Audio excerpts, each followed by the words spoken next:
China believes that it's not going to be a major power or global power unless it has the ability to attract, unless it has soft power. I think probably the most interesting turning point from my perspective was when Hu Jintao addressed the 17th Congress of the Chinese Communist Party and said that China needed to invest more in its soft power. And you see China beginning to look more at soft power in terms of citations and writings for more than a decade before that. But when the big boss says this is a priority, then you see a real takeoff in terms of China's investments and also on writings about soft power. And I think China realizes that it's not enough just to have economic military power. It's more effective if you combine that with soft power. Well, China has stressed culture as a major source of soft power. In fact, uh, the Confucius institutes to portray Chinese traditional culture is an important instrument.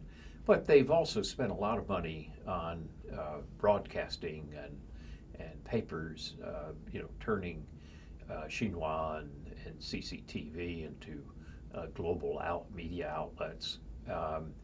And the estimates of how much they've spent on this, I think David Shambaugh has put it in the billions of dollars. So China is placing a major emphasis on this. I'm not sure they've gotten a good return for their money, but they are indeed putting a lot of efforts into it.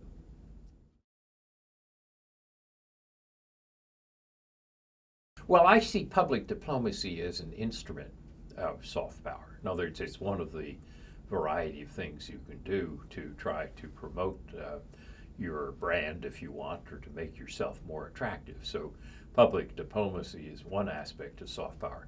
You can also get soft power from your policies. If your policies are seen as legitimate and attractive in the eyes of others.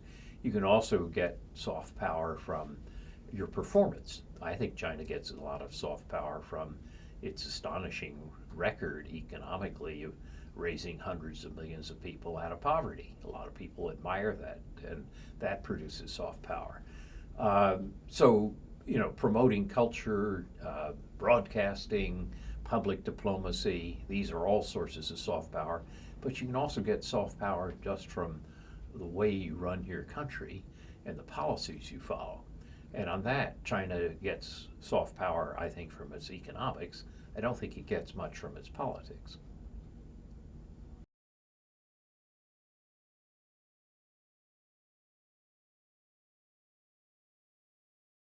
Well, China does better in Africa and Latin America than it does in its own neighborhood in Asia. And part of the reason for that is that China has territorial claims that overlap with many of its neighbors. And the net result is that the neighbors see China as a threat. It doesn't do you much good to put a Confucius Institute in Manila to make China more attractive if your ships are chasing Philippine ships out of Scarborough Reef. So because China has problems with so many of its neighbors, Japan, India, Vietnam, Philippines, and so forth, that makes it hard to generate a lot of soft power there. China also doesn't do as well in Europe and North America as it might, and I think that has to do with the political system. If you have an authoritarian political system, it's hard to generate soft power in the democracies. A good example of this is when Liu Xiaobo won the Nobel Prize, and China refused to let him go to Oslo, and so there was an empty chair shown on TV screens in the democracies, and that reminded people that China is still an authoritarian system politically. So I think in its own neighborhood, China has trouble because of conflicts over territory with neighbors. And in the democracies of Europe, North America, Australia, and so forth, they have problems, I think, growing out of the authoritarian political system. But in Africa and Latin America, where China's demand for commodities fueled these economies, and where China has had major aid programs and put major efforts into programs to work on infrastructure in those countries and so forth, I think its soft power is higher. The last poll I saw, which may be out of date a year or so ago, still showed that the U.S.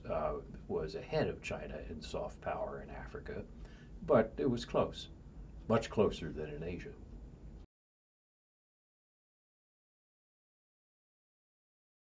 Well, I think Confucius Institutes can be a good thing. I think from the Chinese point of view, but also from other countries' point of view, getting a deeper appreciation of Chinese culture, traditional culture, language is a good thing.